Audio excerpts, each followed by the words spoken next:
Capítulo 63. Los hipócritas.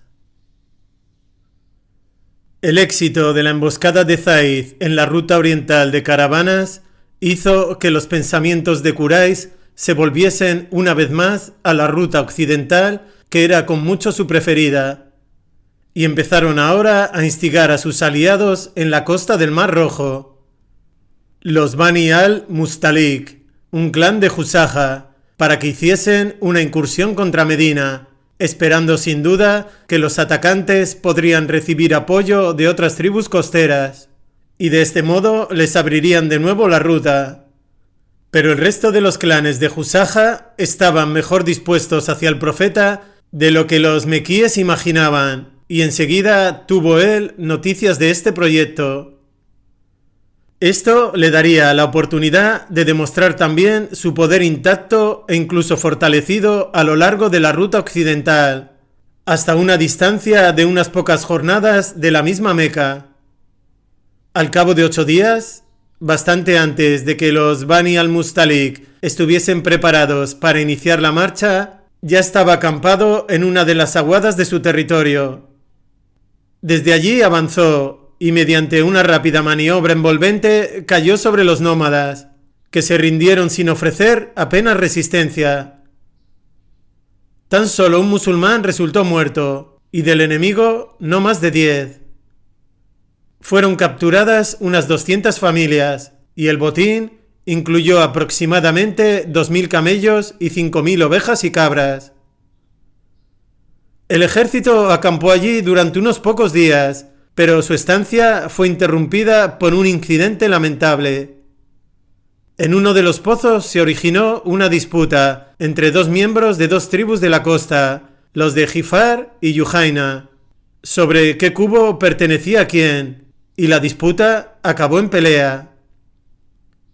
El Gifari, que había sido contratado por Umar para conducir su caballo, gritó pidiendo ayuda: «¡Oh Quraysh!», mientras que el Yujaini llamó a sus aliados tradicionales de Yazrai, y los más exaltados entre los emigrantes y los ayudantes corrieron hacia el lugar de la reyerta.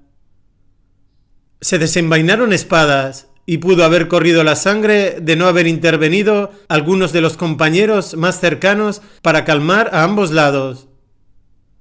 Normalmente ahí habría concluido el asunto, pero en esta expedición había tomado parte un número de hipócritas mayor de lo normal.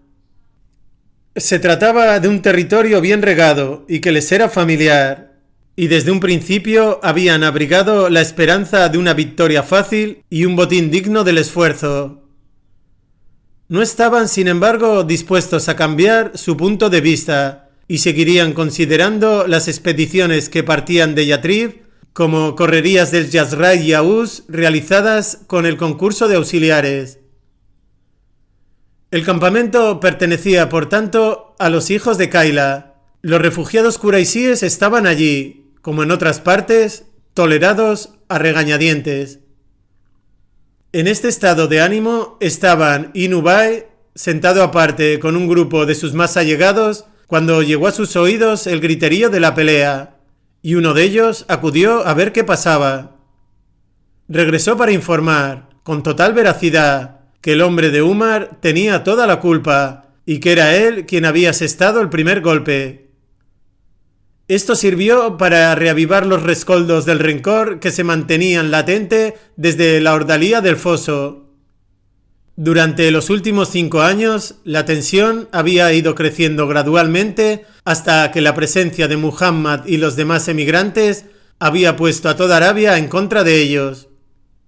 A esto se añadía que las ricas y hospitalarias tribus judías que habían desempeñado un papel tan importante en la comunidad habían sido eliminadas, 2 de ellas desterradas y la tercera masacrada.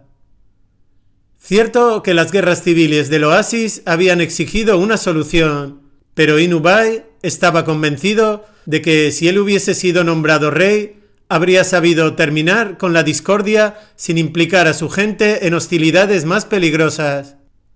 Y ahora estos refugiados empobrecidos habían tenido la desfachatez de impedir el paso de sus benefactores al pozo. ¿Cómo han podido ir tan lejos? Dijo Inubai. Pretenden tener dominio sobre nosotros. Nos excluyen de nuestro país. Y nada se ajusta mejor a nosotros y a estos granujas de Quraysh que el viejo dicho: engorda tu perro y se alimentará de ti.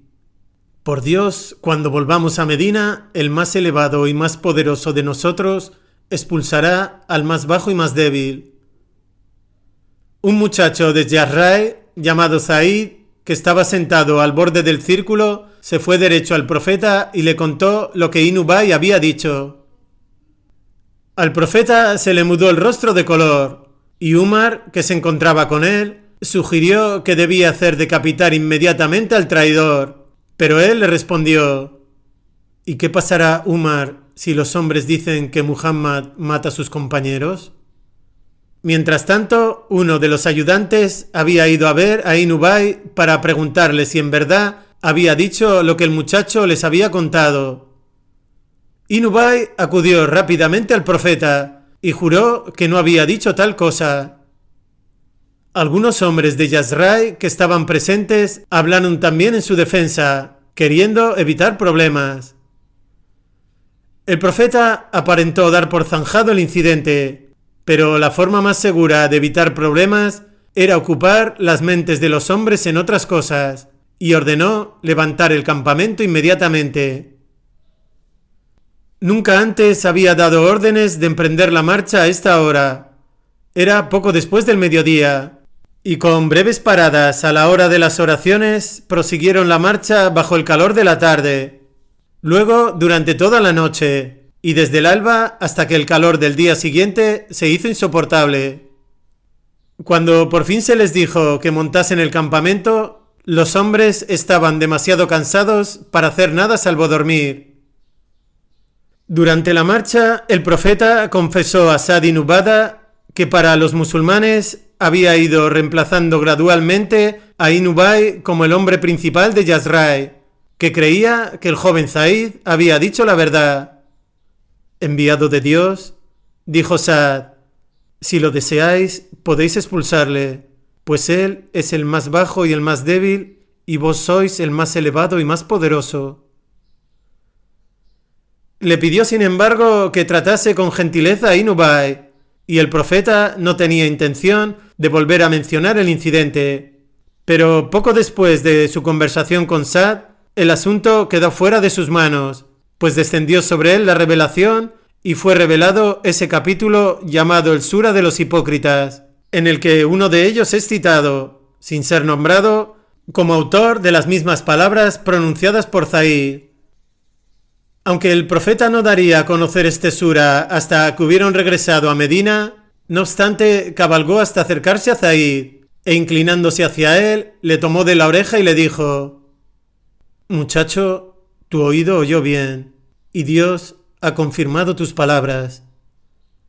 Mientras tanto, Abdalá, el hijo de Inubai, estaba profundamente afligido al saber que su padre había dicho aquellas palabras.